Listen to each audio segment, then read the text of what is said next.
আসসালামু আলাইকুম ওয়া রাহমাতুল্লাহ।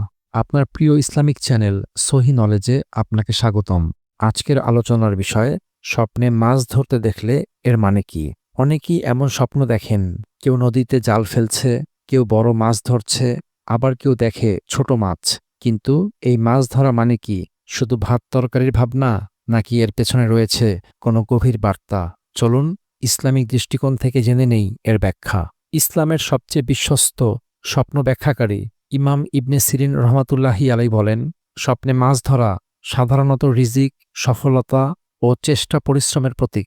ব্যাখ্যার ভেদ। নাম্বার ১, স্বপ্নে মাছ ধরতে দেখা, জাল, বড়শি বা হাতে। যদি আপনি মাছ ধরছেন এবং মাছ পাচ্ছেন, তবে বুঝতে হবে আপনার জীবনে যেটার জন্য চেষ্টা করছেন, ইনশাআল্লাহ তাতে সফলতা আসবে। এটা হতে পারে নতুন চাকরি, ব্যবসা, নেক রিজিক বা দিনী কাজে বরকতের ইঙ্গিত। নাম্বার ২, বড় মাছ ধরা।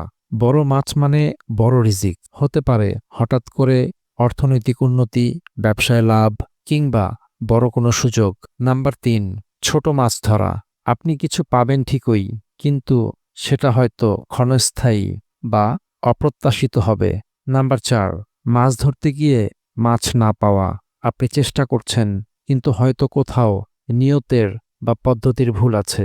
আল্লাহ তাআলা চাইছেন আপনি ধৈর্য ধরুন বা নিজের আমল ঠিক করুন। এই দুনিয়ায় রিজিকের জন্য সবাই পরিশ্রম করে, আল্লাহ বলেন, আর মানুষ কেবল তার পরিশ্রমই পাবে। সূরা আন-নাজম। মাছ ধরা যেমন ধৈর্য ও কৌশলের ব্যাপার, তেমনি বাস্তব জীবনেও সাফল্য পেতে হলে লাগবে আমল, ঈমান ও পরিশ্রম। স্বপ্নে মাছ ধরা আমাদের মনে করিয়ে দেয় আমরা যেন হাল না ছাড়ি, আল্লাহর উপর ভরসা রাখি। কিছু সতর্কতা। স্বপ্নে মৃত মাছ ধরা ভালো লক্ষণ নয়। এটা হতে পারে দুঃসংবাদ বা কোনো ব্যর্থতার ইঙ্গিত।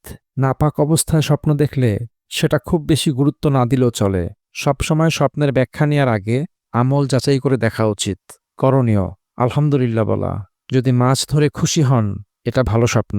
সদকা দিন, যেন এই রিজিক কল্যাণকর হয়। দুঃস্বপ্ন হলে বাম দিকে ৩ বার থুতু ফেলুন এবং আউযুবিল্লাহি মিনাশ শাইতানির রাজিম বলুন। স্বপ্নে মাছ ধরা একটি অনুপ্রেরণামূলক ও আশাব্যঞ্জক স্বপ্ন হতে পারে, কিন্তু ব্যাখ্যা নির্ভর করে আপনি কোথায় ধরছেন, কিভাবে ধরছেন এবং মাছটির অবস্থা কেমন, এই সব বিষয়ের উপর। সঠিক ব্যাখ্যার জন্য দরকার ইসলামী জ্ঞান। তাই এই চ্যানেল সহি নলেজ আপনাদের জন্য সবসময় রয়েছে সঠিক তথ্য ও হেদায়েতের আলো নিয়ে। ভিডিওটি ভালো লাগলে লাইক দিন, শেয়ার করুন আর অবশ্যই চ্যানেলটি সাবস্ক্রাইব করে পাশে থাকুন। পরবর্তী ভিডিওতে আসছি নতুন একটি স্বপ্নের ব্যাখ্যা নিয়ে, ইনশাআল্লাহ। আসসালামু আলাইকুম ওয়া রাহমাতুল্লাহ।